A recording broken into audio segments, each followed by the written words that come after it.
Good afternoon, everybody, and welcome to our next episode of Tech Bytes Q&A Corner. I am so excited to be with you here today, and I'm also really excited to welcome back Howard, who, if you were on the stream last week, you'll know is an amazing partner for HighTechU. And I'm going to introduce Howard in just a minute, but I'm always really excited when I find high def photos online. Howard, have you seen the really high def photo that there is of you that exists on Google if you type Howard Esbin, Prelude Suite? It's a fantastic photo, but I think and I'm just showing it up on the screen right now, so you'll have to catch it afterwards. But everybody, I'm so pleased to welcome you to the stream, and now you can actually see who we are. If you haven't tuned in before, I'm Andrew, and this is Howard, and we're so incredibly excited to see you today, and for you to kind of learn a little bit more about kind of the journeys to the world of technology and education and everything in between. If you've never attended one of these live streams before, this is really an interactive kind of our answer to Reddit's Ask Me Anything. So this is an opportunity for you to throw into the stream chat any questions that you might have for Howard. But really, we're just going to kind of have a conversation for the next half hour or so, just about sort of journeys in the world of technology, skills that are really important, and of course, just sort of we'll get some nuggets of wisdom from likely Howard, less likely myself, but there'll hopefully be some nuggets of wisdom in there. Yeah, so I'm gonna turn off. Actually, I might keep that mic going. We'll see what happens. We're going to see if I get any feedback from folks that are viewing on the stream. But Howard, I'm going to unmute you now so you can say welcome to the audience. Welcome to the audience. Hello. Happy Friday. Hope everybody's keeping safe and well, given the crazy times we're living in. Yeah, so Howard, I always kind of like to start things off with just a general, how did you end up where you are in technology? So this is a world that lots of people have found their way into over the years, and certainly your journey is a very unique one. And I'm interested if you'd like to share kind of how you ended up being the lead of an educational technology company here in Canada. Yeah, thank you. And again, thanks for the opportunity. We love working with HighTechU, and the team is incredible. And we're so pleased that our resource, Prelude Suite, which is an online experiential learning platform to help virtual teams at formation, student or professional, practice distributed leadership and strengthen digital soft skills, which are critical. It's been a fascinating process to get here. And now with the pandemic, before there were about 1.3 billion people working remotely, and hundreds of millions more professionals have been thrown into the deep end of remote work. And you read about Zoom fatigue now and so forth. But you're also reading, the expectation that post-pandemic, the world of work is going to be very different. And there's lots of predictions that a lot of people who are now in the remote work reality will not be going back to the office. They'll keep working this way. Twitter famously has said to its employees, hey, if you want to stay home and keep working from home, you can. Obviously, there's a whole bunch of different challenges there. But to back up for a minute, when you were talking at the introduction, I was thinking about the first technology. And not that I was there, but I would say the first technology was a rock. Just human beings learning how to do a rock. And, there's a fascinating history of the technology of rock knapping, taking rocks and turning them into tools. Hundreds of thousands of years with subtle variations to improve the technology tool. There's a beautiful couple of photos from Cambridge University of kids. We're talking about educational technology now. there's certain caves in France where they have on the walls of the cave the fingerprints, the finger drawings of kids. So I call that the first whiteboard, the first student whiteboard, 30, 40,000 years ago. Now, I wasn't there. I'm not that old. But I will tell you that my first career back in the 70s to the 80s, I spent 10 years as an exec in the jewelry industry. I'm a gemologist and spent a lot of time working with diamonds. But when I went to gemology school, Gemological Institute down in Los Angeles, so this is in 1973, we had a lot of calculations to do in figuring out gemstones and measurements and all kinds of scientific stuff. And I remember they gave all the students as part of our tuition an electronic calculator, a brother calculator that you plugged in and did digital readouts. And, coming out of college and secondary school, there was nothing like it. That was mind blowing. And for many years, I worked for People's Jewelers in Canada. At the time, they had about 400 stores and maybe a $300 million company. And we'd have to price out a diamond ring, maybe had 50, 60 stones in it, and the gold component and the labor component, all on physical spreadsheets. Only later in the early 80s that they started introducing desktop computers with floppy disks and all of that. So I was right there at the get-go. And I went back to school in my late 30s and did a doctorate at McGill in education, and ended up doing field work in Kenya for 3 years, and was doing my doctoral field work in a very remote village in Western Kenya that had no electricity, no running water. And I was typing my doctoral notes on a typewriter, a portable Brother typewriter, one night. And there's no electricity, so I wouldn't use one of those pressure lamps because they kept exploding. And so I used candle. One night I'm typing and my page caught on fire. So, technology can be very dangerous.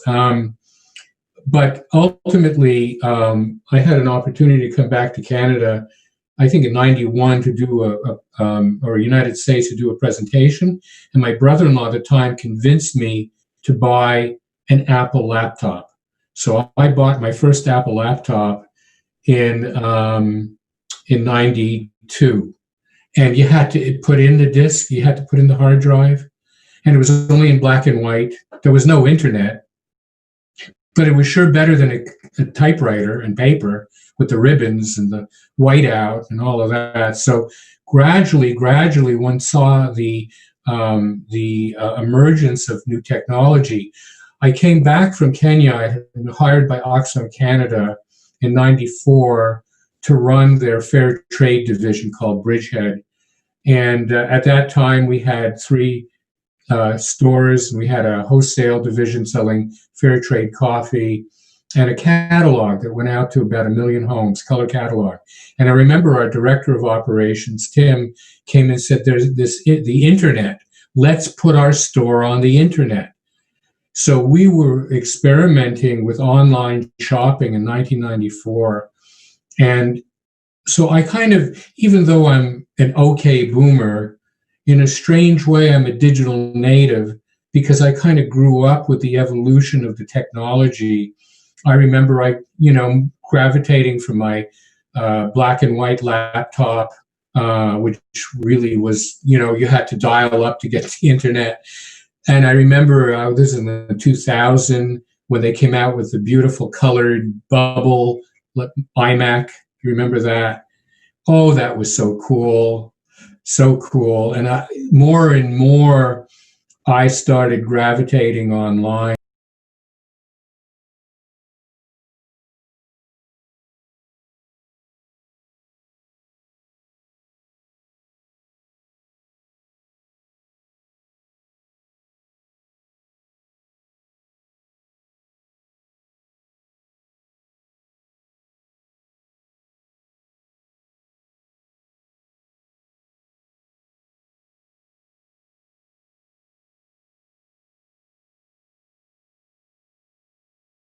carvers. And it sort of wasn't a school standing in front with a teacher and a blackboard and a curriculum and books. It was kids of all ages in family work groups and learning by doing. And nobody had a curriculum, but learning by modeling the older kids. The older kids modeled the adults. And so there was this whole kind of process of everybody social learning. And right around that time, I'm go back to Kenya for a moment, before I got the job with Oxfam, I remember sitting in a Chinese restaurant in Nairobi with two women, one from the World Bank and one from the Ford Foundation. And they had a lot of money and a lot of more sophistication than I did, and talking about sending mail without paper. Whoa, what the hell was that? And so, like, I was there at the birth of email. I was there at the birth of the internet. And in my doctoral research, when I finally wrote up my notes, I did my defense in '98. By that time, the internet was already kind of really established. There were things like, what was it, the early server from Microsoft? I can't remember the name of it now. But there was already the beginning of something powerful. And when I wrote my thesis up, I talked about the fact that I thought that community of indigenous carvers, in the way they were learning and teaching the younger generation, weirdly seemed to me the way educational technology was going to go, how learning was going to happen this way, socially, interactively, creatively, without hierarchy, much more intuitive, much more interactive. And I proved to be right around that. And so fast forward a few years, I did my defense and left Bridgehead and took a job with a fundraising group out of Ottawa, and they had an office, and I used to go to the office. There was an administrator and me in the office, and it was a volunteer organization. So volunteers would come at night, and we'd have programmatic stuff, and then we put on a huge event one day a year in the summer. And I started wondering why the hell I was driving in a car across Ottawa to sit in an office in front of a computer with a person. Like, why couldn't I just stay home? I could do it from home. And my board was very, very flexible, very accepting. I was doing good work. And I actually, in 2002, started working remotely. So that's 18 years ago. And so that's a bit of a history of technology and my experience as an OK boomer, and also kind of a digital native. And moving forward in time, after my doctorate was all about this community and how they learned. And so the end of that was, this amazing revelation about there's a different way of learning, and the technology can really be an enabler of that. And then I started writing a book in 2000 on imagination. And because I don't think it's really understood very well in the school system. It's not part of the curriculum. And arts certainly have been cut from a lot of school curriculums across North America. Anyways, I started writing this book in about 2003. Realized that I was writing a theory, but there was no practice. There's nothing practical. And I kind of stopped writing the book and started thinking about some mechanism that could help young people and even adults tap into their imagination better. And back in the 80s, when I was doing my stage, as they call it, in Quebec, I was doing in my master's teaching in a school. And I had done this amazing experiment that I had found in a book that was very unique by this British guy called The Art Arena Game. And it was this really interactive process to engage young people in creating a mural, but not just for the sake of art, but for the sake of learning. And I thought, well, that could be really the practice for my book. And I got in touch with this chap in 2004. He was already in his early 80s at the time, and went over to the UK, went over to London a couple of times and met him. And he just blew my mind because he had developed software to do a personality assessment using color, along with this art arena thing that he had done in the 70s. So he was like just a bloody genius. And he kind of said to me, if you want to work with the stuff I've developed and take it further, God bless. And so that kind of got me thinking about this practice that I was developing about creativity, that the whole thing should be online. It should be a digital offering.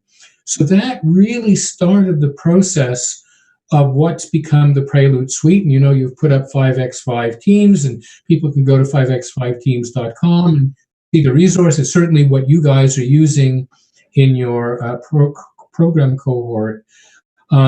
But back then, in 2004, there really wasn't the technology. There really wasn't the need. There wasn't even, virtual teaming was around, but it was very, very primitive. And so over that 16-year period of experimentation and resource development, ultimately what happened was a few years ago, suddenly the technology was so much more simple and ubiquitous and easy and inexpensive. Skype, Zoom wasn't what it is today, but Skype was certainly around, and Google Hangouts was around. And I suddenly started seeing that this visionary stuff that we were doing, which was really ahead of its time, was starting to find its level. And so today, as I mentioned at the start, I'm pretty sure right now there's about 1,700,000 people working, 1,700,000 people working this way. And so, all that time, the need, the learning, and the technology have all kind of converged and allowed us to really create a very powerful ed tech resource, if you will. So that's kind of my all the way from prehistory to the 21st century. That's why I look as old as I do. Yep.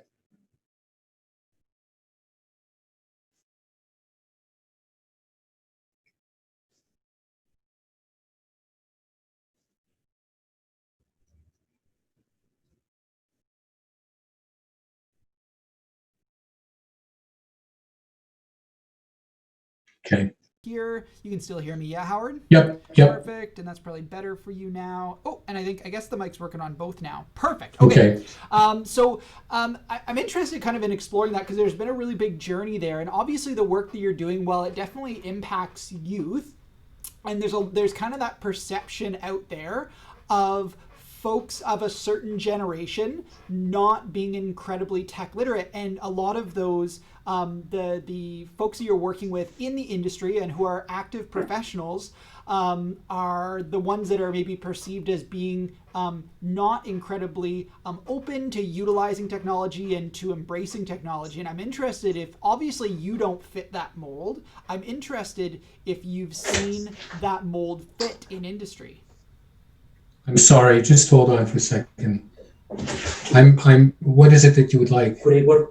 Yeah, sure. Just be painting. We're painting the house. No problem. There's an amazing painter there. He needed to paint my door, and he needed to open the door to the garden in order to. Sorry. No problem. You were saying, okay, I would say to you the following.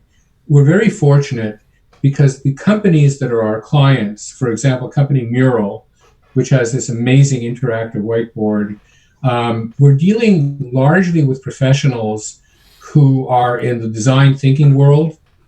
And I would say they're in their 20s to 40s. And those people just are like fish to water with technology. There's no issue there. And if anything, I feel more at home with those folks than with people of my own age. Where we have problems is when you have possibly a project team that's intergenerational. And people in their 50s, I hate to characterize it this way, but a lot of people that we run into are really overwhelmed by the technology and the idea of, the Google machine, as Joe Scarborough calls it. So there is definitely a challenge, and part of that challenge now, because of the pandemic, is a lot of those baby boomers are being forced into this world. And, our job when we're working with a new team is not to teach them how to use the technology. We want the team already to kind of be savvy.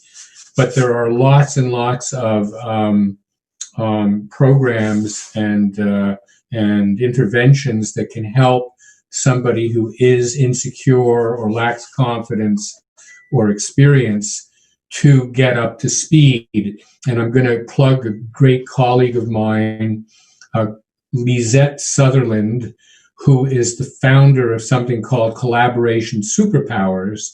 And she's got a lot of fantastic global courses for people who may need that extra help.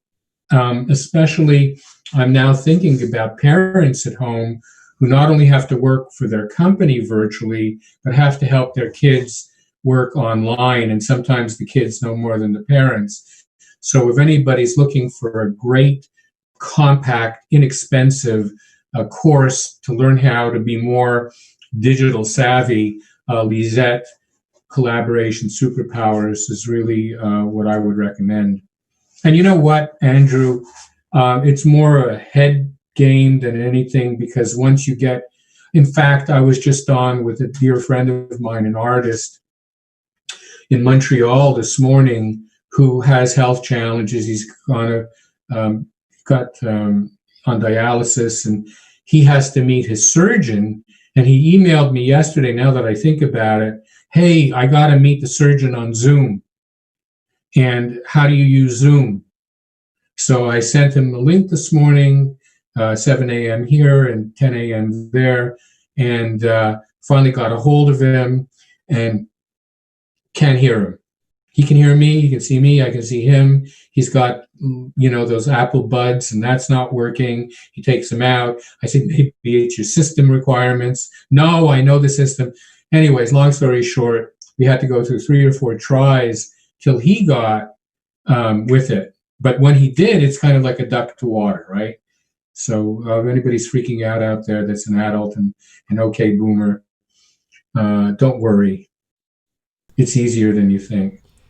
Yeah, and it's interesting, So and sort of a little story about me. I'll steal the conversation for a second. So I have for years, and again, my parents are in their late 60s, early 70s now, and they're very tech savvy people, but it's always been this really difficult piece to get to convince them that they know the technology has worked for them, but to kind of get these new pieces, they know things and they didn't need to bring it in. Anyways, when this whole pandemic started, it's sort of now forced people to take advantage of these new tools, or it's bringing it into the spotlight that it is a thing that's easier to do. And so right. I gotta say, I've found, while this is certainly a horrible situation across the world, and there's a lot of terrible things that are happening right now across the country. Honestly, there's more positive that I've seen that's come out of this COVID-19 crisis, particularly with technology adoption, than not. Yeah, I agree with you. I mean, I think this is Greta Thunberg was at the World Economic Forum, back in the fall. And I mean, she just blew my mind because, I'm going to paraphrase what she was saying to the world leaders and the business leaders of the world,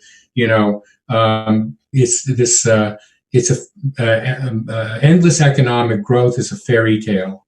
You have to wake up because your house is on fire.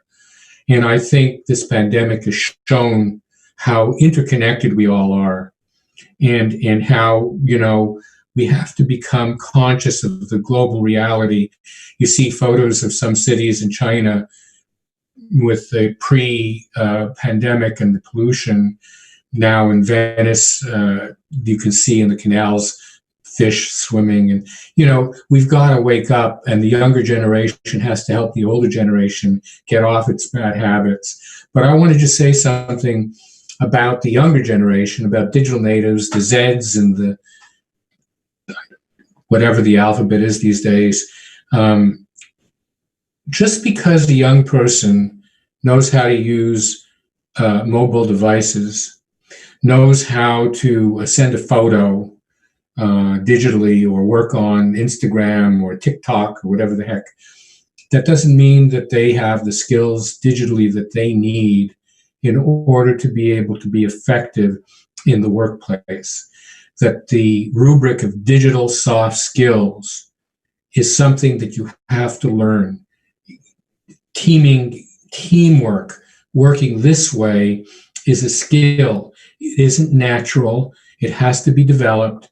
And anybody who thinks they can just fake it can't, because the challenge is when we're, working in the same classroom or in the same office, we have all these wonderful moments. They call them water cooler moments, where we can kind of, hey, let's go for a coffee, or let's go out for a walk together, or go bowling or whatever. But you can't do it this way.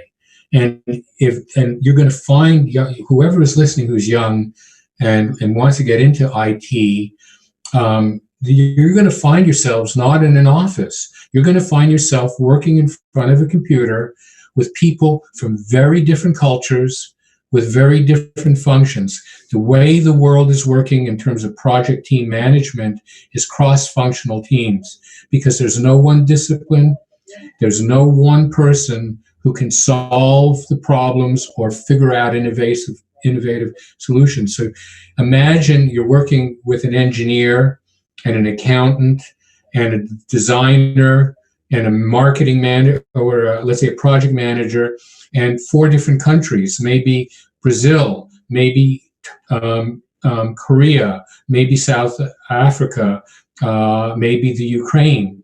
And so you're getting a lot of various kind of worldviews, various languages, various functions.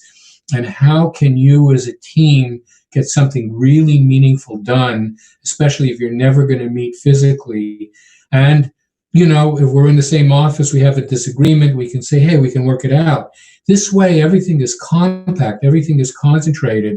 You can't afford to let negative vibes screw up the team, and they can very easily, because it takes a while to build trust this way.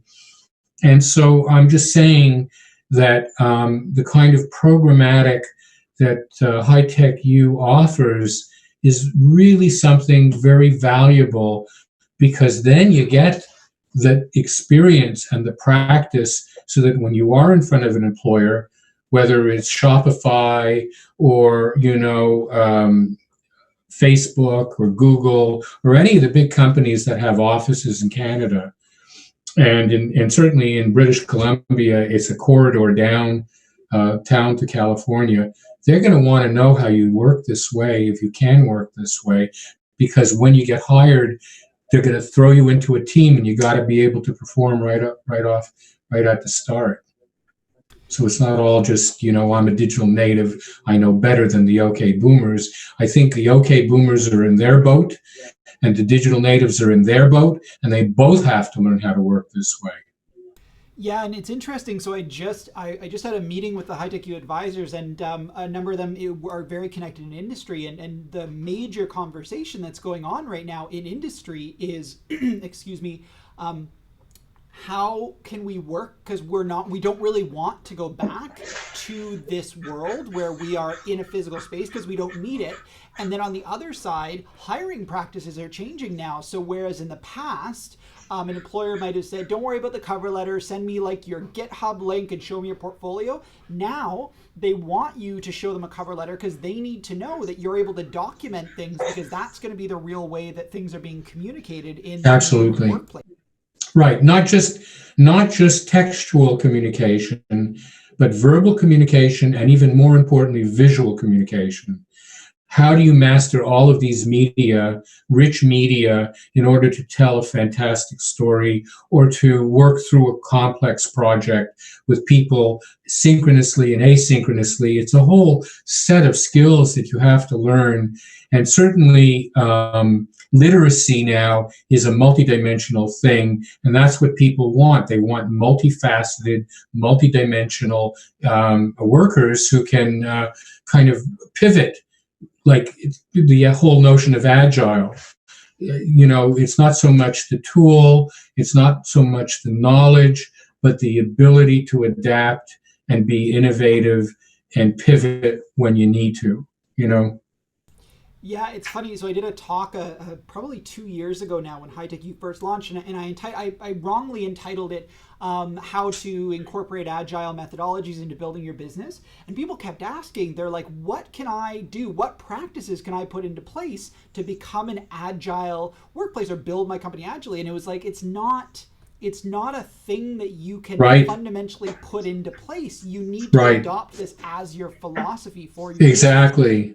It's a way of life, really. It is a philosophy.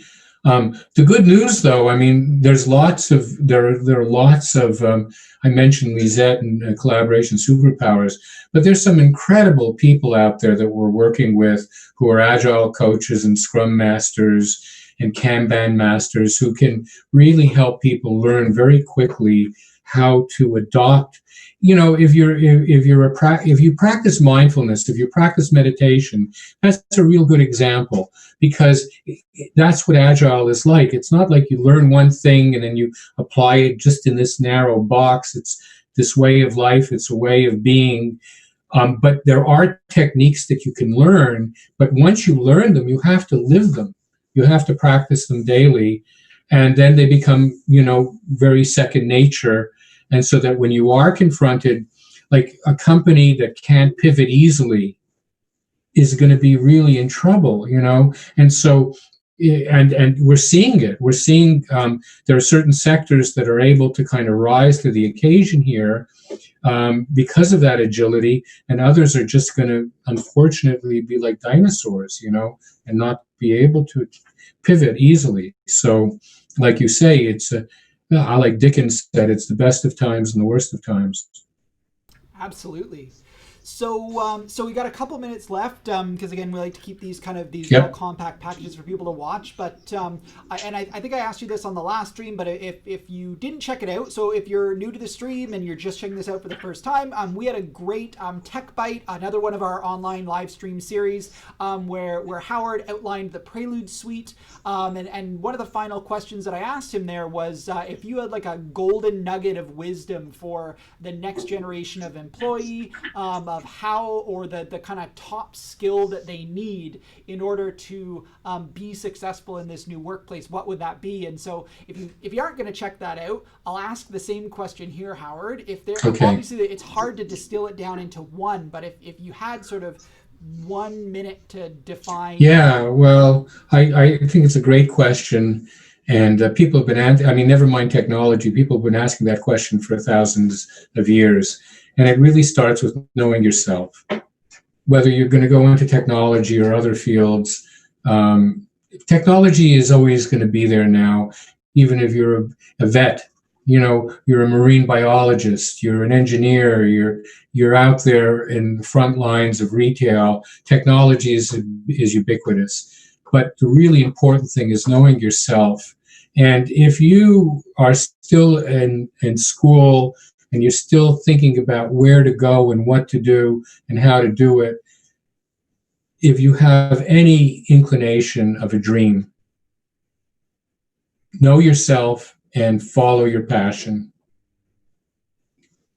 That's my bottom line, because if you do those two things, the world's your oyster. That's fantastic. See, these are like the golden nugget pieces that if you only tune in for like 5 minutes of the session or like 5 seconds, that's like the piece that you're going to get. Although the rest of it is great. So if you are just tuning in, if you're just you just kind of jumped onto the stream, check out this awesome Q&A corner with Howard. He's an amazing resource here in British Columbia for not only industry and education, but anybody who's looking to learn about how to effectively collaborate and build that team trust. And again, Howard is the lead of sort of 5x5 teams, which is the enterprise, the company, and then the tool piece that we're really so thrilled to be able to work with Howard and the 5x5 teams group on is the Prelude Suite, which is a tool that helps you to really build out these effective collaborative teams that are able to do all of these things online. And I'm actually incredibly excited because this July, so basically a month from now, we're going to be launching our first ever completely remote online academy. And it wouldn't, honestly, we wouldn't even be looking at that had we not already identified the tool that's been presented in Prelude Suite to start the process of building out what we're going to need for those teams. And so we're not only doing this for the first time in like a really short period, but we're also doing it in a different focus area and fully online. So at least the consistent thing that we have in there is the use of the Prelude Suite, which will hopefully help make things go off with few hitches anyways. Amen. Fantastic. So again, Howard, thank you so much for taking the time out of your very busy week to be on this Q&A corner. This is always the highlight of my week, to be able to connect with the amazing folks that are here in Canada and abroad that are doing amazing work in technology and education and collaboration.